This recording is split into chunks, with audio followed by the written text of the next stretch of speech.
because your writing is so intense. How did you develop that intensity as young as you were when you started writing? Well, I think growing up with an older person, Oh, you know, you're being an old school raised in the person. home by my great-grandmother, Uh-huh. so she was in her 60s when I went to live with her when I was Wow. 8 years old. And I lived with her until I was 22. So I had a different perspective on the world. Mhm.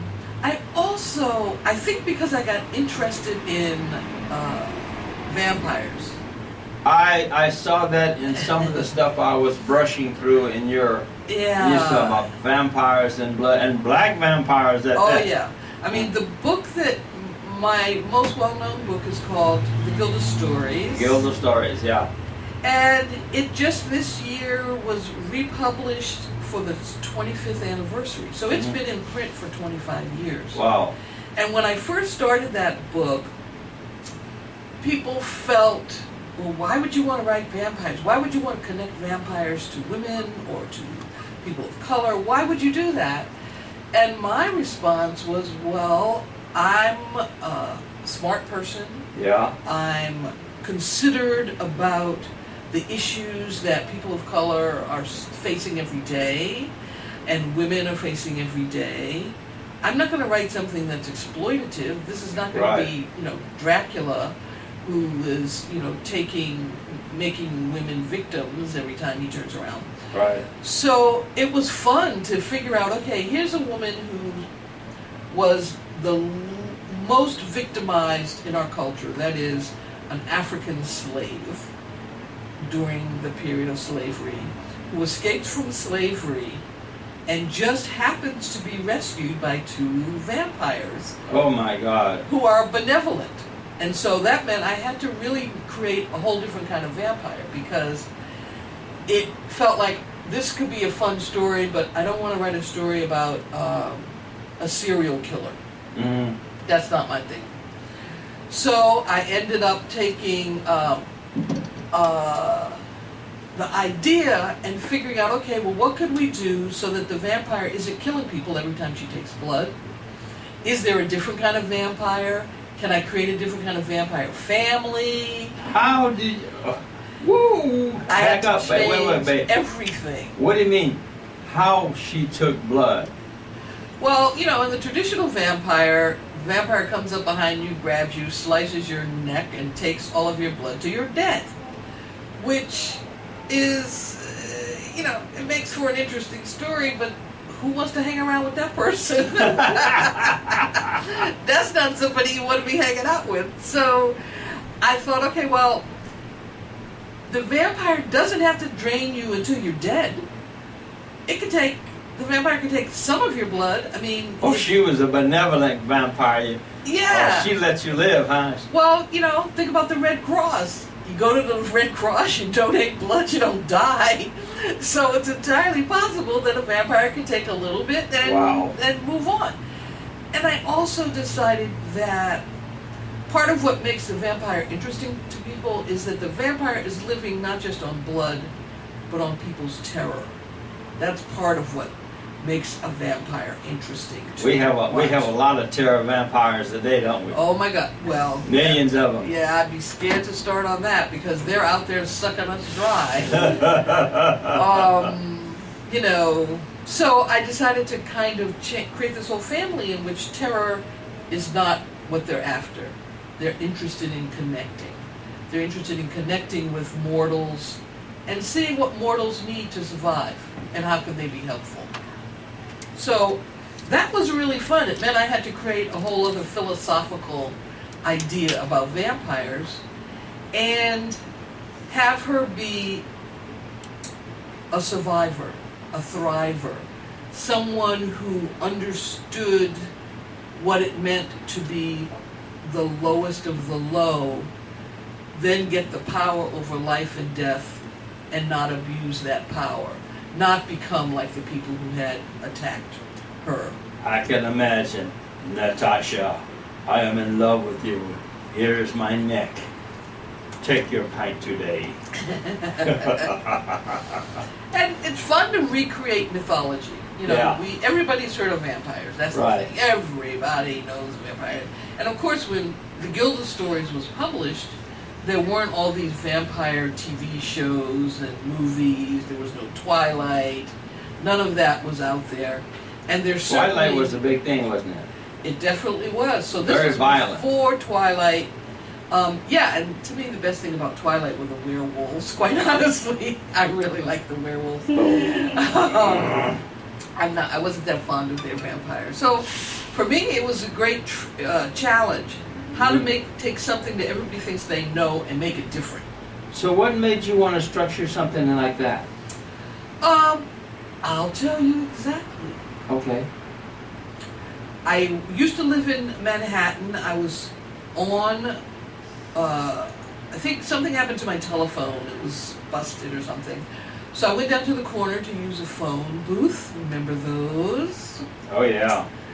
And I was talking on the phone to a friend of mine, and a couple of guys walked by, and it was like, I guess it was a Saturday night, and they were drunk, and they were talking really ridiculous, you know, all up in my face, what they were going to do, all the sex they wanted to tell me about. And I thought, I'm standing on my own street corner talking on the telephone. Why are you bugging me? And, you know, I said, back off, buddy, I'm not talking to you. And they wouldn't go away. And I got furious. My friend was on the phone. I said, hold on. I let the phone go. I turned around and I let them have it. I screamed at the top of my lungs. I called them everything that they had never heard before. Oh, boy. And their eyes popped open. And one of the guys said, man, this bee is crazy. Back up, she's crazy. I said, yeah, you got that right. I am crazy. I'll kill you if you don't get away from me. And they went scrambling away. Because they hadn't expected that. They were used to walking down the street and saying anything in the world they wanted to a woman, and I was not having it. So then I hear my friend on the phone screaming my name because she thinks I'm being attacked. And I came back, I said, no, I'm fine. I just had to straighten these guys out. And I went back to my house, to my apartment, and, you know, the adrenaline was flowing because I had gotten nervous, excited, angry, and then afraid. And agitated on top of it. All of that. Wow. And then, you know, they could have pulled a gun and shot me Sure. or picked up a stick and hit me in my head. They could have done any of those things. There were two of them. But I was furious. So I went to my flat and I was vibrating with rage, which is what a lot of women feel every day walking down the street with men, feeling they have the right to talk to them. Well, you know, can I say something? Young men kind of communicate this thing even today, that of superiority. I think that's the whole thing in dealing with women today. They're superior. So back then it was possibly the same thing. Oh, it But always. you kind of spoiled these guys' whole repertoire that night. Huh? Yeah, I don't know where they went from there. But Did you ever see them again? Oh, never saw them. I mean, I've seen other guys who are very similar, but never saw them again. Mm-hmm. And so when I went home, I was vibrating with rage, but I needed to go somewhere with it. So I sat down to write a story. And that was the story I wrote about a woman on the phone attacked by a guy on the street who actually physically attacks her. And she kills him. Or what? In the first version of the story, she kills him. And then I think, well, how could she kill him? And I went through the logic of the story. Does she pick up something to kill him? No. If she kills him with her bare hands, how does she have the power to do that? And that's how I got to the vampire thing, that she was a supernatural being. And it totally evolved from that incident on the street. Guys, make sure you read this lady's book, Bones and Ash. Well, that was the play that I did based on Gilda, which was really fun. And you want to hear something funny? Yeah, sure. Was a black vampire musical, which is what we created. That was Bones and Ash. Wow. And it was really fabulous. And in fact, The woman who wrote the music for Bones and Ash is a well-known rocker, Toshi Reagan. You probably know her mother, Bernice Johnson Reagan, who was one of the founders of Sweet Honey in the Rock. Oh, really? And Toshi's her daughter. She's a scholar in her own right and a composer. And she did the music for the Gilda vampire play. She also did the music for my most recent play. But she's actually going to be here this weekend at Freight and Salvage. So I'm looking forward to seeing Toshi at Freight and Salvage this weekend. So it'll be like a little reunion. Yeah. You know, I mean, to get somebody who'll say, yeah, I'll write music for a vampire musical, sure. You know, you seem to have a pretty well-rounded way of communicating. Where did that come from? I mean, you communicate very intensely. I guess... straight up, I should say. Being raised by my great-grandmother, who was Native American, she didn't talk a lot, but when she spoke, she was very direct. Okay. And also, I used to visit my father on the weekends. He was a bartender. So he had the gift of gab. Oh, boy. You know, bartenders, they always have to be able to They can solve all problems, including a broken heart. and talk to anybody. Yeah. You know, Yeah. whoever comes in the bar, doesn't matter who you are. Is that where you get all this from, your dad? I think that's a big part of it. I think that's a big part of it. I watched my father defend a woman who came into the bar late and had a little bit too much to drink, and make sure she got in a cab and went home and didn't stay out and get in trouble. I watched my father defend a gay man who came into his bar, and a couple of guys decided they were going to harass him, and my father threw them out. So my father could talk to anybody, could support anybody, and really made his bar a sanctuary. So I think... That's a big thing in a bar, you know that, don't you? Oh, I know. That's I know. a huge thing. Oh, but yeah. You know, ethically, you're structured very hard. Mm-hmm. That is interesting in the fact that you came from the south part of Boston, not South Boston, let's get there. The South End. The South End. Yeah. The echoes of the culture, the music, they were all there around me when I was a kid growing up. I imagined I heard all of those songs when I was walking the streets of Boston. It was all layered there in my mind. And when I write, I think that's one of the reasons I like to write material that transcends time. You know, with the Gilda Stories, it starts in the 1700s, I guess, or 1800s, and goes into the future. But I like things that start in the past, because we think about, how do you think about people of color and what were they like in 1910 and 1920? You know, I want to say something to you. Another lady who's in her mid-60s said the identical thing. So we came up with a little cliche. Yesterday is dead and gone, but there were real people then. Today we have plastic people. Well, that's if you only watch TV. We have some very good people in this world, but there are generations behind us that are kind of scary, you know. And seeing how you write, I would like for a lot of young people to read your writing, because it has a flair to it that says, let's use your imagination. And today, imagination use is a very hard thing, because many of them stands on corners. I mean, they just sequester themselves to their little enclaves. They never come out. Some people never pick up a book. And now they have e-books. So your writing is everywhere. Yeah, it is. It is. And I think that young people are very interesting. They're not as one-dimensional as they appear sometimes, because the way the culture is structured now, they don't have a lot of social connectivity. You know, like if they go one place, they're gonna see the same people all the time.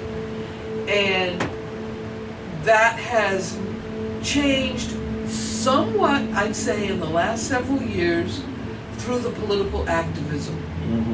But The that's only a demonstrations. certain class of people. That's like a certain class of people read books. You know, I hear a lot of our young people don't even pick up a book. They don't when they're younger, but then they do when they're older. I mean, Now, that's the thing. you think about the idea of rap music, hip hop, poetry slams. I mean, these are all ways that young people communicate their ideas, their politics, their fears. They may not be written in a book, but they're out there in the world, and that communication is important. I mean, you can go to a poetry slam here, and there are a couple of hundred young people there, and many of them waiting to express themselves. I went to an open mic about 6 weeks ago. I was amazed how talented a lot of these people are. But you know what? You radiate faith, you radiate confidence, and you radiate that old, what am I trying to say? Like I can do. Well, I can. And you have. I have. I mean, that's what I get. That's why I get up in the morning. You know, I can talk to anybody. I can listen to anybody. Well, that's a few exceptions, of course. Those people who talk and make your blood pressure rise, I think we should just leave them alone. Well, you know, they have something to say too, but you know, a lot of time we have to look toward and past what is actually coming out.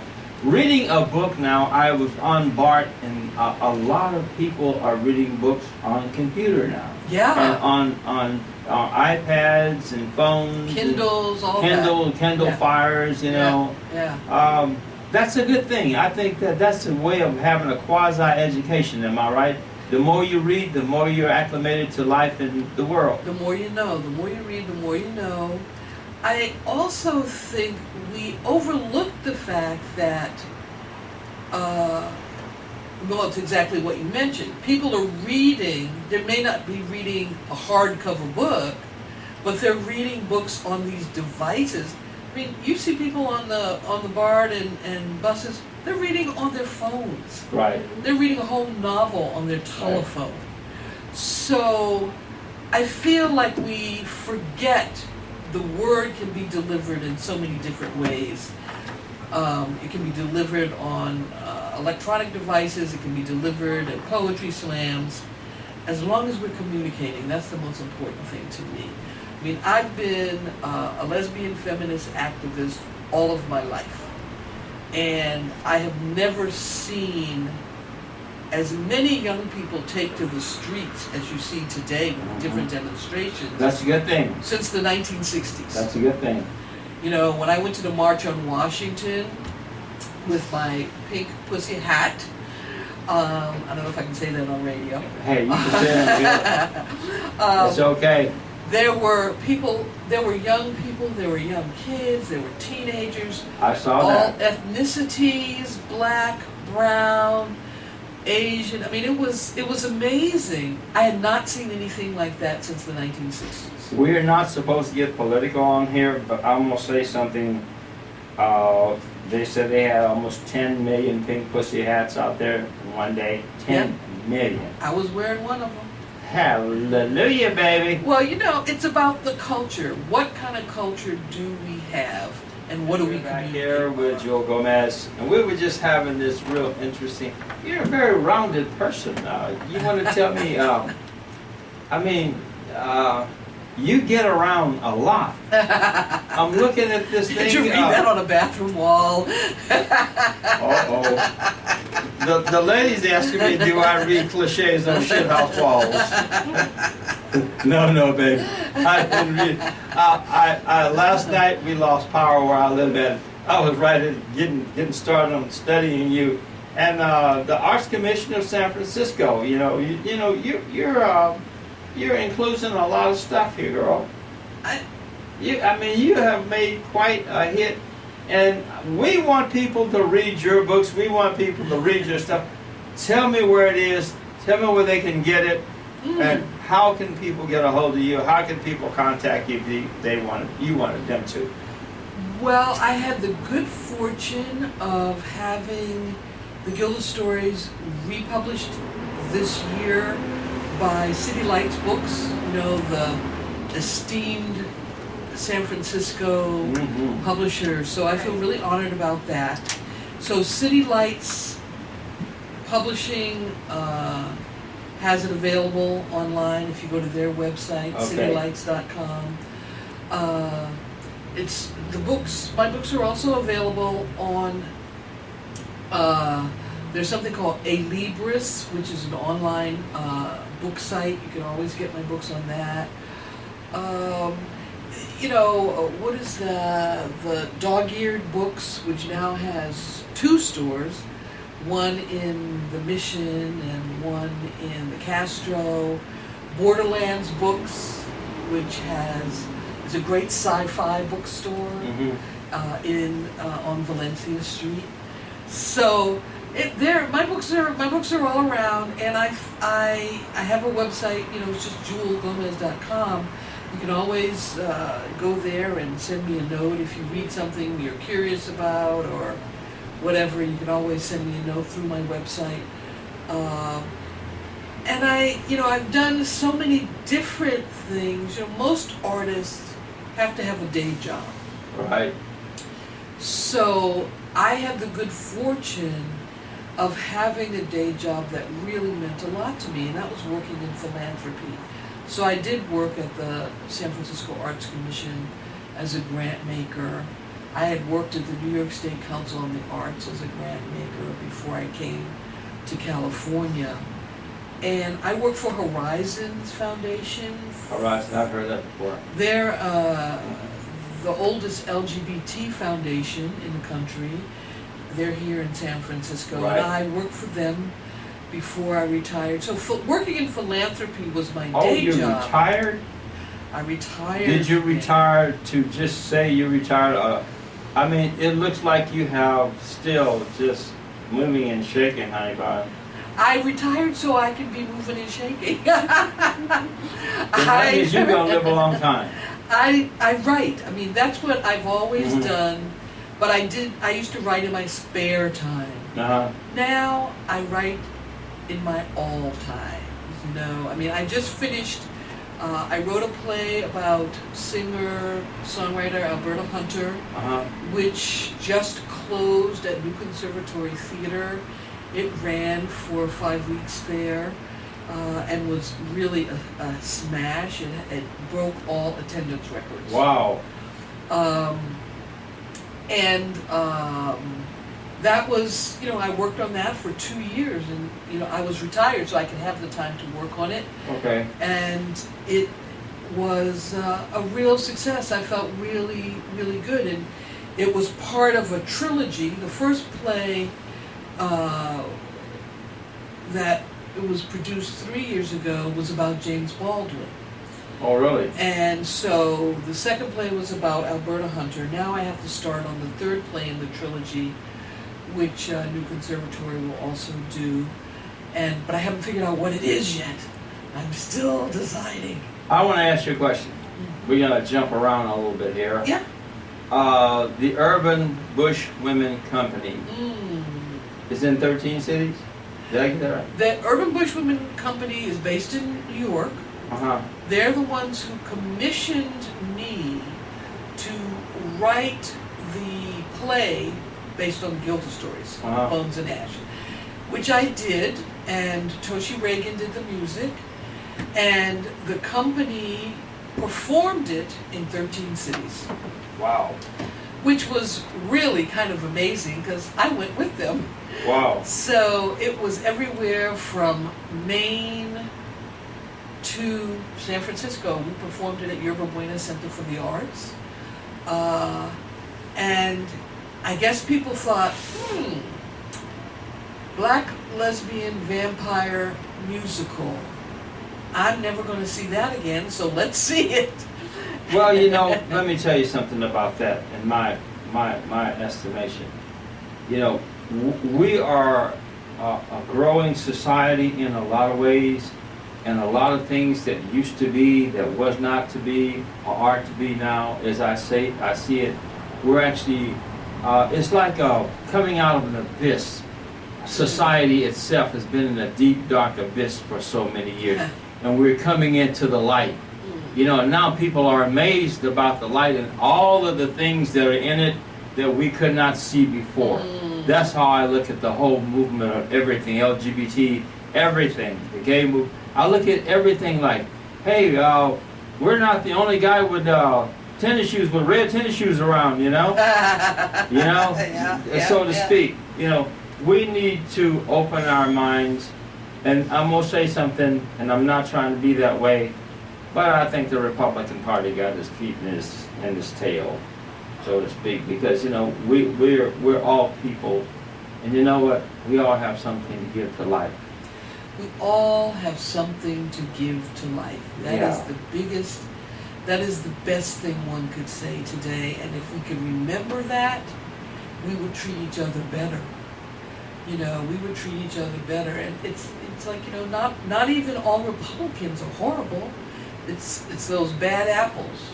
It's those bad apples who get in power and then forget that everyone has something to give to life. And I think with writing, for me, that's what I'm always trying to say. I'm always trying to make us remember we each have something to give to life, to give back in our communities, to give back to those who watched over us. I mean, I was listening to you earlier and you were talking about seniors and parents and how do we take care of them as they age. That is one of the most important dilemmas anyone is going to face. It's a big problem right now. Big problem. It's an issue that each of us as individuals has to face, Sure. particularly in a culture that doesn't help us with that. Right. You know, at some point when we lived in a big house and we could take mother or grandfather back into your home, well, you don't live in a big house now. Right. You're lucky if you live in a house at all. So, and there's no, the government is trying to decide if they want to be bothered taking care of people, or do they want to give people their Social Security. So how we treat our elders is a great indicator of how well our civilization is doing. We need to treat each human being with the same dignity that somebody treated us to. Exactly. That is, I think, that is the point of this whole thing. You know what we call this? We call this Thoughts of a Common Man, this radio show. You know, and I say things to people, and man, they call me back, Chief, you know what you said on the air? I said, I sure damn did. Well, you said such and such. I was sitting having dinner the other day, and this lady sat down, she said, I just got to talk to you. She said, you said some way out weird stuff on the radio. I said, like what? She said, you're always talking about love and respect and dignity. I said, so what's the problem with that? She said, it don't exist. I said, yes, it does. I said, you're sitting here with me. Yeah. I said, and you're going to ask me to buy you dinner, aren't you? She said, why not? I said, that's what we're talking about. You know, here you are, and we're talking about the same thing. And you know, I like what I see, and you know, you're in everything. Essence Magazine, The Village Voice, Ms. Magazine, Homegirls. I mean, what are you not in? Well, you know, when you're a writer, the best thing you can do is try to get your work out there. So that's what I have spent the last 30 years trying to do, is get my work out into the world. I just got in the mail, I'm so excited, a copy of this book called Radical Hope. And a friend of mine, Carolina de Robertis, decided to edit an anthology right after the election, or what I call the zombie apocalypse, She decided You know what? to... I'll stop you a minute. Right? I love that cliche. You know that? That is It's so yours. original. It's yours. It was, that's what it felt like to me. And so Carolina decided she wanted to do an anthology called Radical Hope, in which people wrote about hope, so that everybody wasn't feeling so down and depressed and upset, but to think about, well, what does hope mean to you, and how do you hold on to it? And I got my copy of the anthology in the mail the other day, and we're going to do a reading from it this coming week. And so I decided I better read other people's essays, and I felt so good, because it wasn't like people were, candied, pretending nothing was wrong. They were acknowledging what was going on, but deciding, like Michelle Obama said, you go low, we go high, that they could figure out what they could do that would make each person around them feel better. Whether it was going to a demonstration, whether it was going to their jobs and trying to help someone at their job get through a tough time, or a neighbor, organizing some action. I mean, it was really inspiring. I was happy my little tiny essay was in there, but because everyone else was so inspiring. And I think that's what we do as writers. We try to inspire people. If you have to hang on by your fingernails, hang on by your fingernails. Damn right. Something's going to come along that's going to make it better. And you're going to be the instrument of that change. It's not going to be somebody's going to jump in here and give you something that, you think you deserve. It's going to be you who's going to make that change. You know what? There was a song for years, "You Gotta Make a Change" or something like that. Yep. Remember that? Yep. Subliminally, as kids, we had all this positive matter coming around us. Yes. And Yes. we thrived on that. The Shy Lights always sang about moving up. Right. Luther Vandross. And even Nat King Cole, Mona Lisa. Things that came into our mind and into our hearts that actually structured us as people. And here we are today talking about structure. Here we are talking about moving forward, and we're in our golden years. I think I can say that. Yeah, and here we are trying to bring the world along with us and our ideas. When you think about the music of the past and how inspiring it was, think about Nina Simone, think about Stevie Wonder. Oh yeah. Think about the Impressions. Oh God, I just went blank on his name. Who wrote all the music for the Impressions?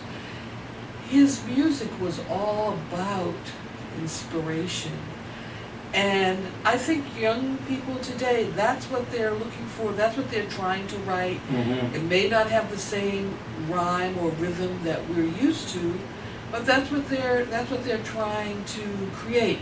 That same sense of inspiration with their music. And I feel, that makes me feel hopeful. It's okay if it wasn't written for me, that's all right.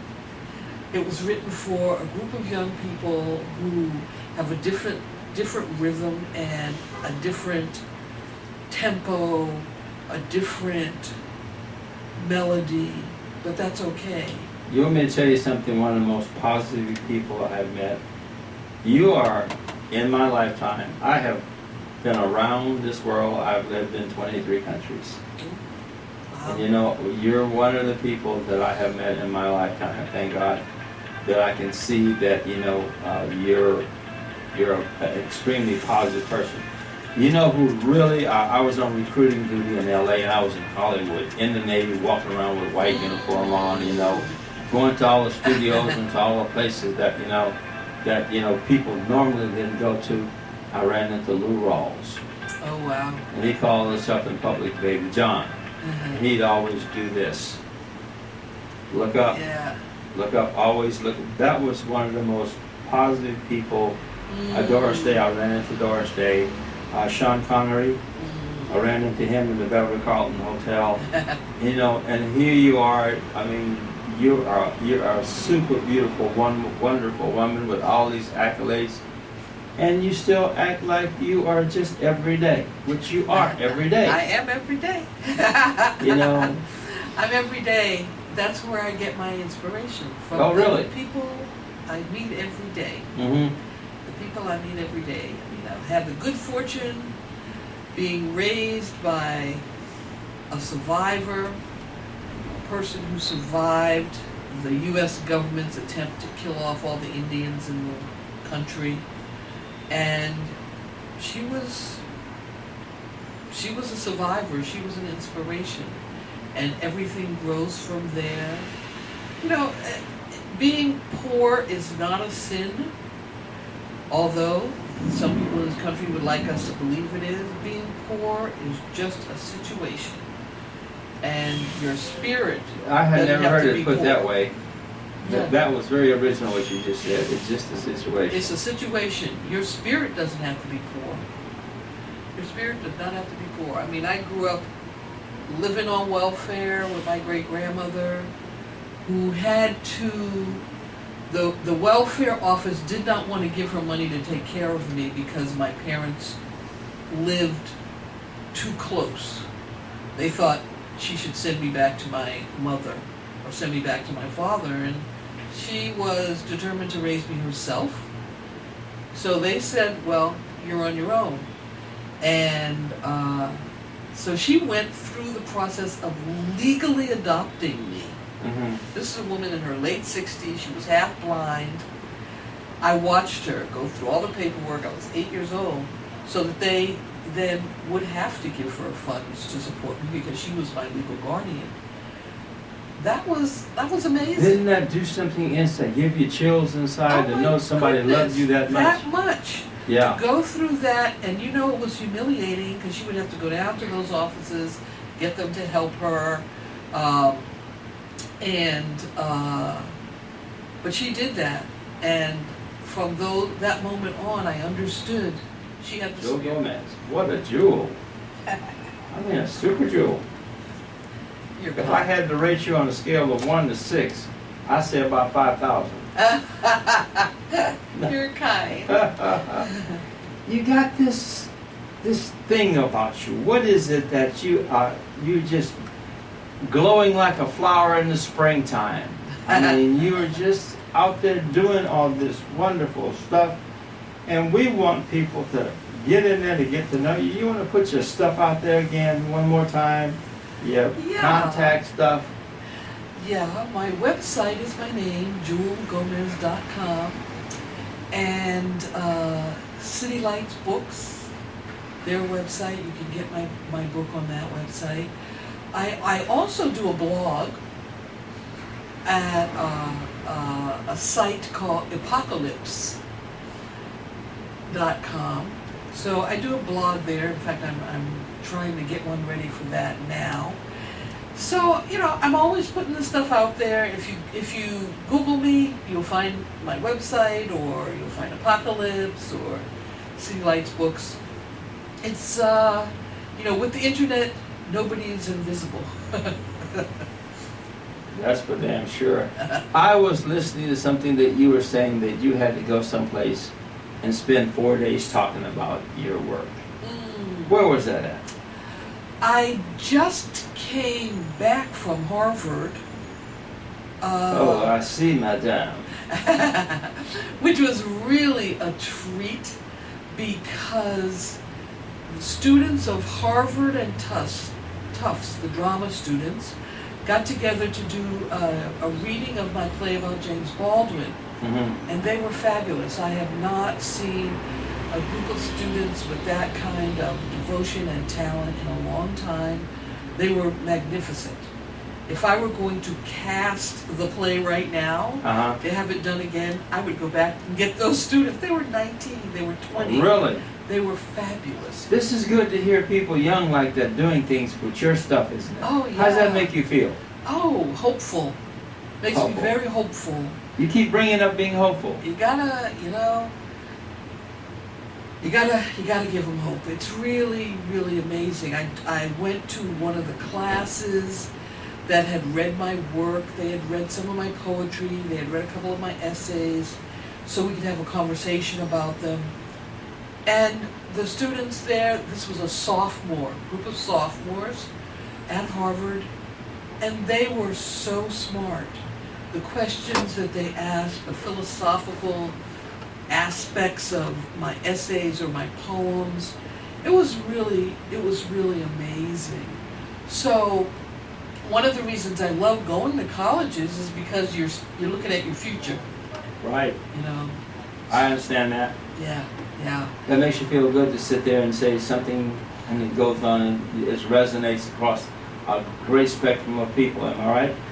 Absolutely. And the students have things to say that I want to hear. You never know. Somebody will say something and you think, say something about your own work and you haven't really thought about that before. And that happens a lot. I did a book tour in the spring of 2016 when the 25th anniversary edition of the Gilda Stories was put out by City Lights Books, and I started in Atlanta, and I went up through Maryland, and Philadelphia, and DC, New York, Maine, Wisconsin. Wow, Maine is a very different place to go, isn't it? It is. To give your type exposés of today's thoughts. Maine is it's archaic as far as I'm concerned. Well, I have to tell you, I had the great honor of the first African American legislator in Maine. Oh, they have one? He was a legislator in the 60s. Uh-huh. He's still alive. He came to my reading. He Really? and his wife came to my reading. And it was just lovely. And he had written a book on African Americans in Maine, and which I bought because I'd growing up in Boston. Of course, the whole New England area was my stomping ground. We would go to the beach in Maine, and you could see two colored people, yourself and the person you drove in a car with the whole time you were there. But it was just, I felt very honored because he decided he wanted to see who I was, and he came. Every place you go, there's going to be something interesting. Yeah. You can always be prepared for something interesting to happen. That's, as I said before, the people who inform what I write. What is your schedule looking like for the next 6 months, or the next three months? Gosh, well, I'm doing some We want to tell people where you are. We want to hook it up, baby. Hook it up. I'm doing a reading with this book, Radical Hope, at a bookstore in Oakland, actually, tomorrow. And then I'm going to do another reading with the same book in a bookstore in West Portal here in San Francisco. And I mentioned I'm going to see Toshi Reagan at Freight and Salvage this weekend. I'm really excited about that. What else am I doing? I'm having a meeting with the New Conservatory Theater this week to figure out what's my next play going to be about. So that'll be fun. If you need a singer, call me, honey. Stop. And I'm actually going to give the commencement address at the Women and Gender Studies commencement at UC Berkeley later this month. So I'm pretty busy for the next, I'd say, 4 or 5 weeks. You're getting around. I'm getting around. I need to get back to writing. That's what I need to be doing. I'm doing a couple of blogs, one for Apocalypse, another for a website called RAG, R-A-G, which is, I'm trying to do some funny writing. Writing humorous is hard. It's hard. To communicate it, from what I understand, is hard. It is hard. And I think I have a good sense of humor. Usually when I'm talking to people, I can make them laugh. But getting it on the page is another whole story, you know? Really. So I'm trying to write some funny bits. My play about Alberta Hunter turned out was really hysterically funny. I didn't realize it when I was writing it, but it was hysterically funny. And that's told me, okay, well, I can do that. I can write funny. So that's what I'm working on now. Trying, you know, and I write vampire fiction, so that's not usually that funny. You know, when I was in Hollywood, I used to watch the writers who wrote for a lot of the TV programs. They were it's hard. It's hard. You know, it's like 15, 20 people in a room, everybody's trying to put all this stuff together. Yeah. And here you are, one person doing what 15 or 20 people do. Well, you know, Duke Ellington said, I don't need inspiration, I need a deadline. And so that's what I think about. When was my deadline and let me get busy. Because that's the thing that kind of spurs you along, you know. And the more, that's why they say, if you want something done, ask a busy person. Who is some of the singers that motivated you, and some of the people in past time that motivated you into writing and to keep writing and to actually structure yourself to be the person you are today? I asked you that once before, but this is considering music and, you know, and your surroundings and the things you have done. And how do you feel about yourself today, knowing you have accomplished all this and that you're actually communicating to the masses something that will move and shake us, get us going, so to speak? And there should be a whole lot of people like you, but there ain't, as they say in the ghetto, ain't. You know, Ami is telling the truth, as they say. Well, I will say, you know, music has always been very, very important to me. Having grown up in the area of Boston that I did, where the spirits of all of those amazing singers lived on. I mean, I used to listen to Billie Holiday every day when I was a teenager. Nina Simone was an angel to me. Mississippi, goddamn. Oh, baby. Done. And I felt like that music brought all the messages that I could possibly want. I mentioned Stevie Wonder before because, you know, in the 70s, Stevie Wonder was laying down that message all the time. Yeah. I loved a singer from England named Joan Armatrading. And she became popular probably in the late 70s. I remember her. She's 75. Caribbean, Yeah. 75. British Caribbean Yeah. singer. I remember her. And she started doing folk-ish and then became more hard rock. She's still singing in England and was just an amazing example of an individual woman of color in a world, you know, in England, in London, in the music biz where everybody was white and male, and she was a rocker. I really liked her, still like her. James Baldwin was my favorite writer when I was a teenager. And I would read his work. I didn't even know if I understood it. Because he loved words. He used so many words. He was very wordy. He was very wordy. And he would string it out in long cliches that you had to analyze the whole thing. Right. But your writing is so down to earth, it's so clean. There's nothing convoluted about it. There's nothing hard about understanding where you write and how you write. And my opinion is, it's going to be moving on when you're gone and when you and I are gone, so to speak.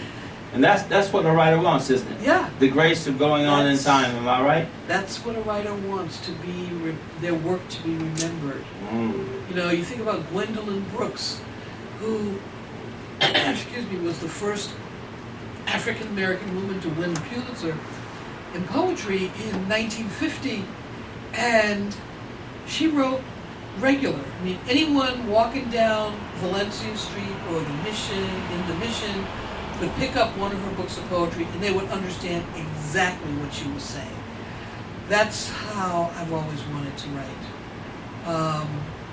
Cheryl Clark, who's a contemporary of mine, beautiful, beautiful writing, storytelling, which is what poetry is, storytelling to me. And I always wanted to be that storyteller.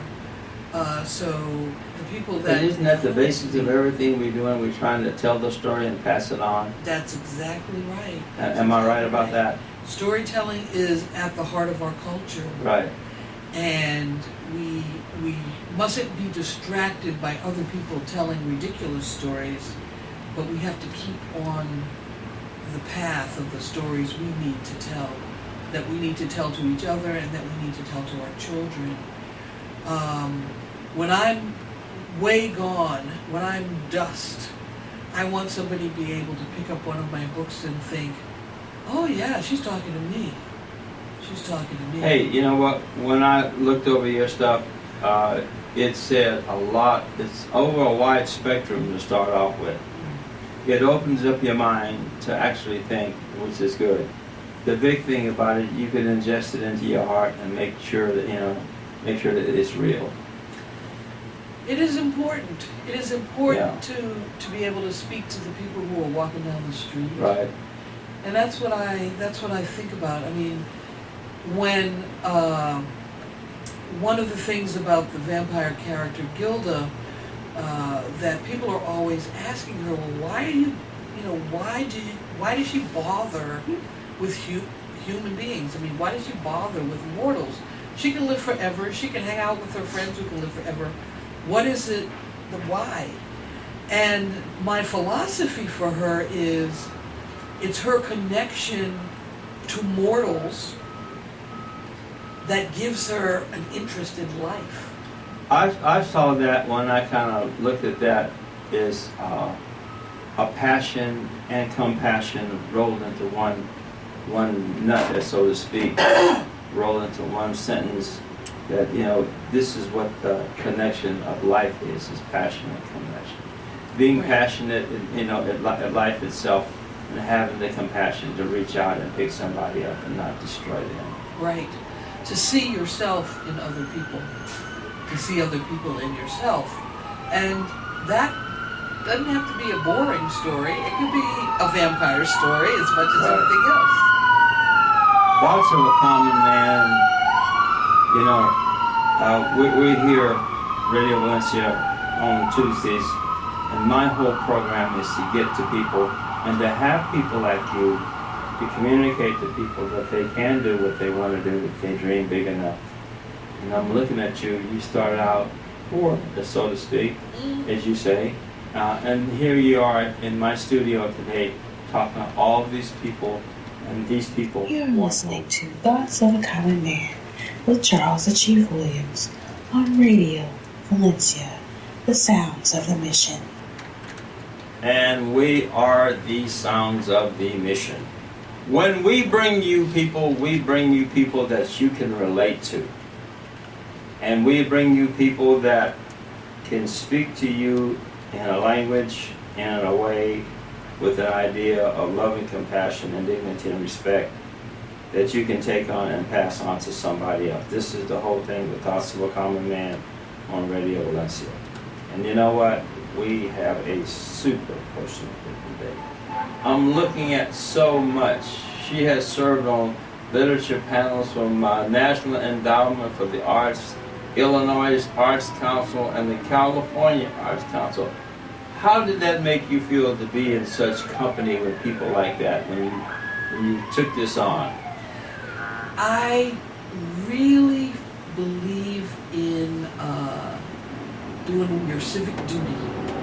And as an artist myself, I was always honored when someone recognized my work. So taking being offered the opportunity to go to Illinois or Sacramento to look at the work of other artists, to think about what could be most helpful for them, what kind of financial support would be warranted. It made me feel honored, really. There's so many artists who struggle every day to make ends meet, as they say, any little bit of help we as citizens can give is not simply supporting an individual artist, it's supporting the culture that keeps us alive and well. So I always enjoy when I get to do that. And it also, you're reading all of this work that people are writing, and you get like the inside scoop on what people are writing, and that's pretty amazing and inspiring. The original staff at Say Brother, one of the first weekly black television shows in the U.S., WGBH-TV in Boston. What was it like to actually go into doing that, and how did you feel? Probably euphoric, am I right? Yes. I'll tell you the story. It was funny. I was in undergraduate school in Boston, and I was majoring in sociology. And I really wanted to be a journalist, but they didn't have journalism as a major. So when I was work-study job, so I went to WGBH for this interview. I was called in for this interview, and they asked me about the program and the program this and working on a community program, and they asked me if I watched television, and I said of course yes, and we talked about television, but in my head I was hearing program. I thought they were asking me to be part of some kind of program like that was giving out cheese or something. I had no idea that they were asking me to come and work on a TV show. Wow. And so I got hired to do that, and this was right after the assassination of Dr. King, and a lot of TV stations around the country decided to do programming for African Americans. And that's what WGBH did. They created this program, and they went about staffing it with people of color as director, producer, production assistant. So I got a job as a production assistant through my college, and it totally changed my life, in part because I got to see how TV programs were put together. I learned how to work as a production assistant. One of my jobs was to call people who were in town, celebrities, and convince them to come on the show for free. And my favorite story was, so this was I worked on the show between 68 and 71. My favorite experience was, Muhammad Ali was in town to do something. That was a time where you could just, find out where they were staying and call them up. So I did. I called his hotel. I asked for him. He answered the phone and pretended he wasn't Muhammad Ali. It was very sweet. And but he had such a distinctive voice, right? So I did my spiel. This is a show about African Americans, and we have music, we have politics, we have this, that, and the other, and do the whole spiel. And we could send a car for you and bring you to the studio, and we'll, have audience if you'd like to talk to you. And I'd love it if you would be able to do that. We're very popular, blah, blah, blah, blah, blah. So he said, well, I'll have to have somebody get back to you once I speak with him. And I said, of course, I would really love that. Shall I call you back? Yes, you call me back in about an hour. So I called back, and he answered again. And I'm talking on the phone to Muhammad Ali, trying not to sound like, a little teenage girl. And I'm the professional. And he said, well, yes, I have my own car. I'll just come. And I said, well, we would prefer to send a car for you, because that was the whole thing. You got to get the people to the studio. He said, all right, you can send a car. So he came to the studio. He came to the WGBH lobby, and they called me. I was in the studio. I was terrified to leave him standing in the lobby. So I went running down the long hallway, and I slammed open the door to the lobby and hit him in his belt buckle, because he was standing right there. Oh, and he my God. was so big, the doorknob hit him in his belt buckle. And I said, oh, I'm so sorry. He said, there was nothing, sweetheart. And he was one of the most amazing interviews that we ever did. He was articulate, funny, just talk about a beautiful spirit. He had the most beautiful spirit. So that was what I did. I got people to come and be on our show, and I went out with the crew into the neighborhood and did film work with the film crew. It was, it was a special period because, I was still young and impressionable, and it's where I learned my first writing because I did want to be a journalist. So I got to write a lot of the stuff that was in the script of the show, and it meant a lot to me. It convinced me that, oh yeah, I could be a writer. If I could do this, I can be a writer. And everyone who worked on the staff was incredibly supportive of, the young people who were coming along, trying to learn how to make it in the world of broadcasting. I mean, ultimately I decided I didn't want to do broadcasting, but it was where I began. When I left college and went to New York, I thought I was going to work in television. But that's why I got my degree in journalism. That's what I thought I was going to do. Earlier I said you've gotten around, and I just brought this up. You have presented lectures and taught at numerous institutions of higher learning, including San Francisco State University, Hunter College, Rutgers University, New College of California, Grinnell College, San Diego City College, Ohio State University, which is a big feather in your cap. Okay. And you're formerly the executive director of poetry. Oh, I can recite poetry. You know that, don't you? I'm sure you do. And the American Poetry Archives at San Francisco State University. She was also worked in philanthropy for many years. She is a former director of the literature program at New York State Council of the Arts and the director of cultural equity grants for San Francisco Arts Commission. She's currently director of grants and community initiatives for Horizon and the president of the San Francisco Library Commission. What the hell you have not done? Dang. Well, I tell you, being on the San Francisco Arts Commission was one of the most exciting and interesting things for me ever. Because when I was a kid growing up, we didn't actually have a library in my neighborhood. We had the bookmobile. And I would go to the bookmobile, rain, shine, sleet, snow, whatever, every Thursday at 3 o'clock. I was standing on the corner waiting for the bookmobile, me and my best friend Irene. And I would carry home as many books as they would let me carry out of that bookmobile.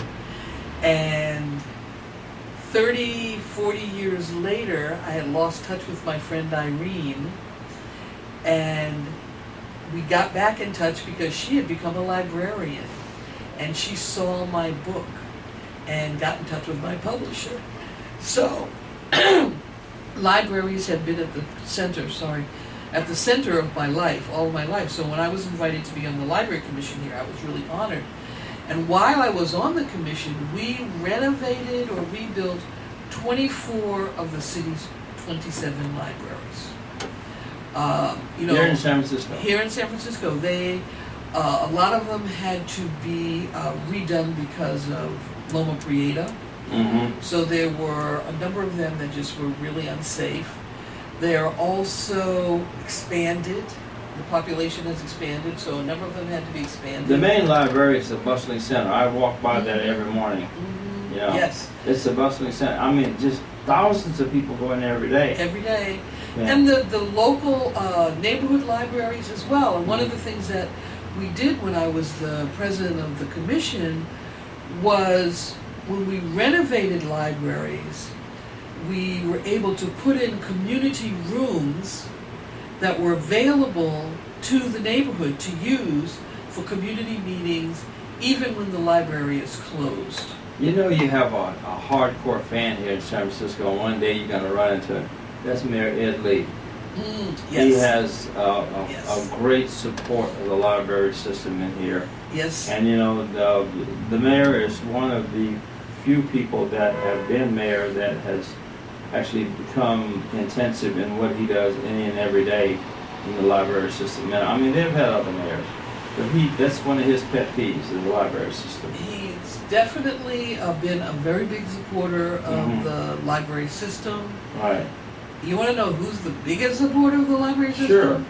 The users. The users of the library That's system, boy, sad. they are watching all the time. That's and sad. really- You know. It's really amazing. I've never lived anywhere where people who use the libraries are that keyed into the value of a library system. Just like those friends of Golden Gate Park. Yeah. They watch that park, you know, Yes. day and night. Yes. You yes. can't go out there and something not happen, or something happens that they don't know They don't about. know about, right. If you're right. changing a tire at 10 o'clock at night, they're going to report it. You know, Yeah. and the library system is the same way. People love the system, the library system, and that's a good thing.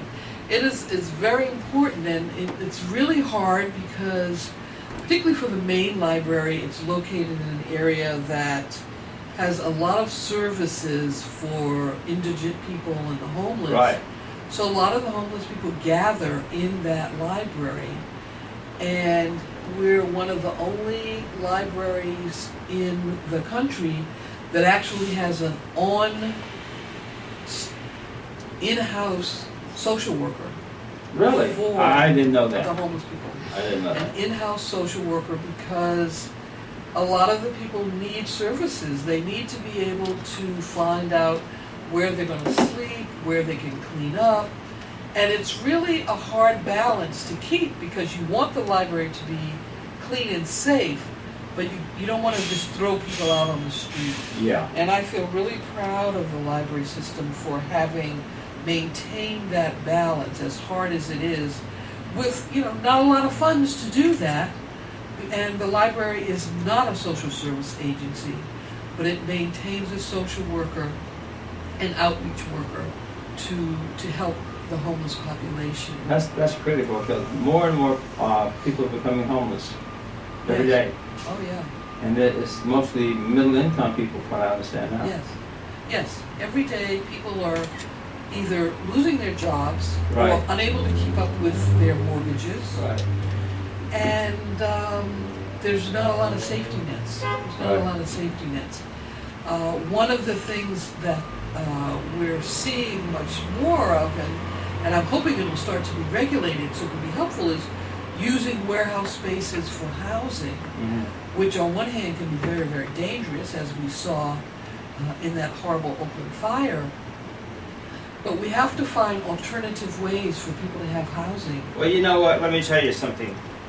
The biggest thing is cleaning up these places. I mean, they exist Yeah. all over the country.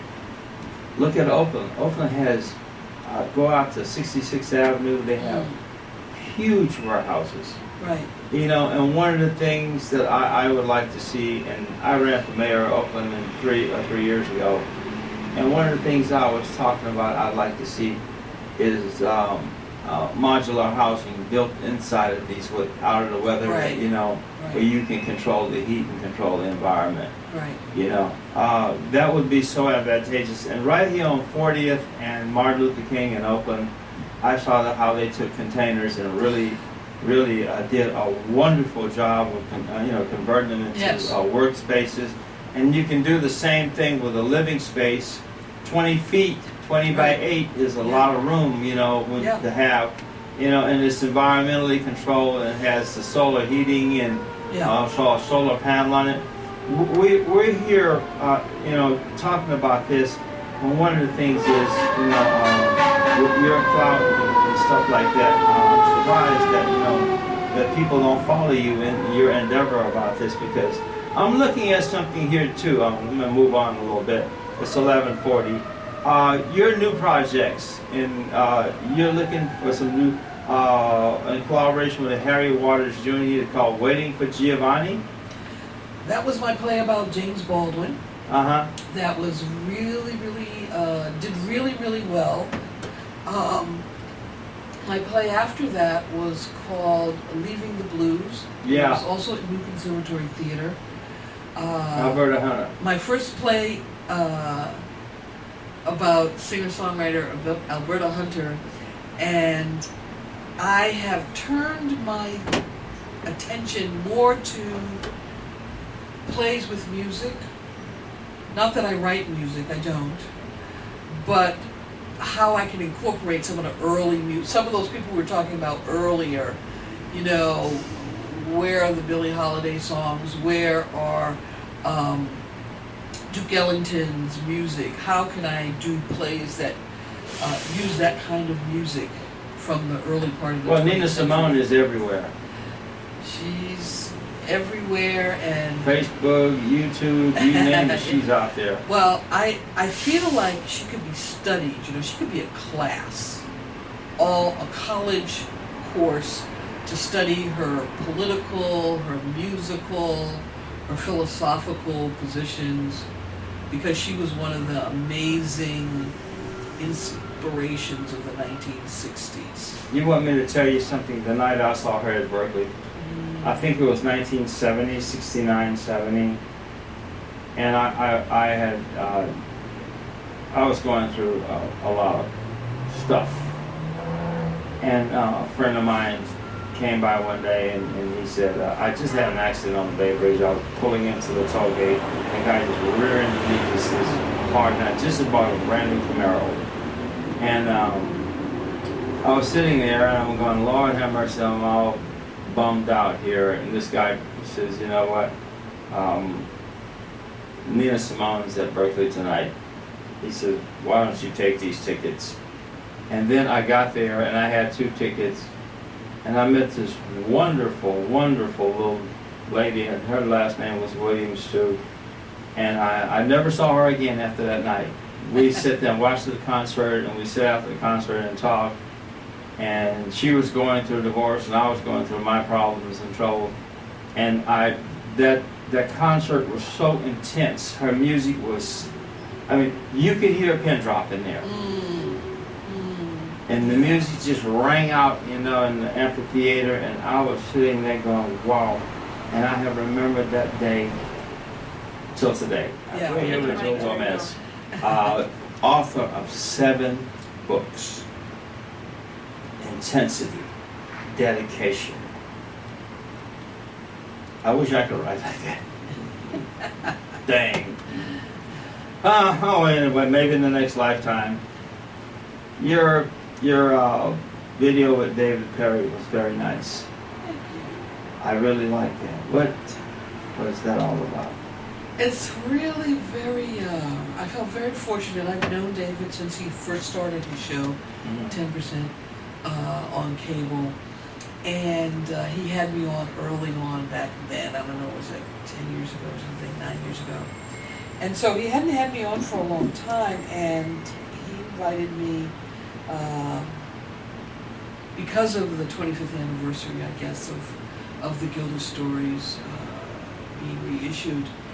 And David is such a elegant gentleman, you know, and he's very well read, and he's very,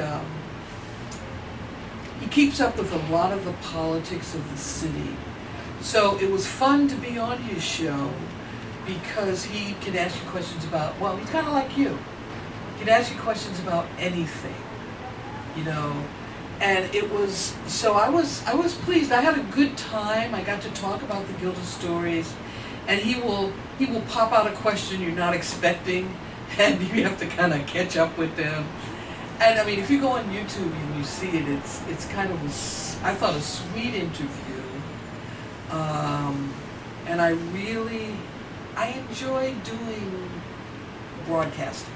So it was easy. And David Perry's been around for a long time. He's been doing this for a while, and he enjoys interviewing all different kinds of people. So we had a good time. You know, I never know when you go on somebody's show. You just don't know if they're going to be interesting or what. And how would you rate us? I'd say you all are right up there. I'm having a good time. The time is flying by. Wow, 2 hours is gone. Time is flying by. And I love that because it's like, you know, you sit down and have a conversation, and a couple of 100,000 people are listening. There you go. We're about ready to wrap it up here, dear. Numbers and website? Yeah, we're gonna get her numbers. We're gonna tell, and she's gonna say where she's gonna be. I have a website. It's my name, and I'll spell that. It's Jewelle Gomez, JEWELLEGOMEZ.com. And if you go to my website, you'll see all my books are there. I try to post a new story periodically, a new piece of fiction. You can get your first taste of the Gilda Stories, my vampire character, on my website. And if you want to write to me on my website, there's a space there for you to send me something. My Twitter handle is Vampire Vamp, VAMPIPYRE Vamp. And City Lights Books has a webpage for me, and they have links to things that I've done, like when I read at the Library of Congress. They have a link to that. And apocalypse.com is where I blog, talking about everything and anything. I might be talking about this show in my next blog. Ooh. You know, this has been super nice, and this has made my day. I came in here a little bit tired, and I said to myself when I was reading some stuff about you last night, you're a hell of a human being. Thank you. And I don't say that about everybody, and we'll tell you that, because I have a hardcore way of looking at people, but you seem to have a very hardcore spirit about prolonging life and helping people, and we talk about passion and compassion in life and protecting life itself, you know, no matter who you are, even if you got 3 left feet, you know, and let me tell you something. I saw a comedian one time. The guy had a little stick out to the side where he had a 3rd foot. He walked with that 3rd foot on his cane, you know, years ago. But anyway, you're in everything, and everything is in you, and you're doing good. Laurel Bookstore in San Francisco. That's where you get. That's a video. Oakland. I'm going to Oakland? be in Oakland. Laurel Books in Oakland tomorrow, Wednesday. And where's that at? Reading Radical Hope. It's on Broadway. Oh, I know where that is. It's Yeah, on yeah, it is. Oakland. It is on Broadway. Yeah, kind of near where the car dealerships are. Yeah, where's that's down near 29th, I think, 20 and 20s. Laurel Book. But that's what the car dealers are in the 20s, right? Yeah. There. So You we're know- going to be reading from Radical Hope tomorrow night at 7 o'clock. Oh, In tomorrow Oakland. night, 7 o'clock. Mm-hmm. Wow. Yeah. So that's what I'm up to. That's what I'm up to. You know, I love being here on the show, by the way. Thank you. Oh boy. Thank you. It's great fun just sitting around chatting with people. It really is, and who are interesting and interested in what's going on outside in the outer world. We sat down and mapped this whole thing out. Gina's been in this business for a long time. I've gotten around the world for the last 50 years, you know, doing whatever the hell I wanted to do, and sometimes what I had to do. And so I felt that this was my time to give back. That's what this is all about. Yeah. Talking to people about life itself as it really is, Yeah. you know, and having the guts to go out and say the things that I say. And some people disagree with my, you know, synopsises of things sometimes, you know. But you seem to have this thing that I hope people pick your books up. You know, I kept reading last night and reading till I lost power, like I said, and you have done a lot of stuff. You know, and you're very humble about it. Well, I feel fortunate. I've got some good luck in my life, you know. Yeah. I got some good luck. And perseverance. That was one of the Oh, things there's my that word great again. grandmother taught me. Perseverance. When you start, don't stop till you get where you're going. So that's me. I feel lucky. But that was a gift given to me. You know, that was a gift given to me. If we could get that across our whole society, we'd be one hell of a society, you know that? Yes, we would. You know, Yes, we would. if we could say perseverance and use it positively, you know, and go on in life, you know, and dream your dreams. Am I right? Dream your dreams and share your dreams. And share your dreams. Yeah. You know. And we're going to get out of here. Is that about right there, ma'am? Yeah, and next week we're going to have Jason of 51 Oakland, along with the lovely co-host Ice, who has been out doing her music projects, and it'll be great to hear what she's been up to, and have her back in the studio with us. That's a wrap, and we'll be back next week.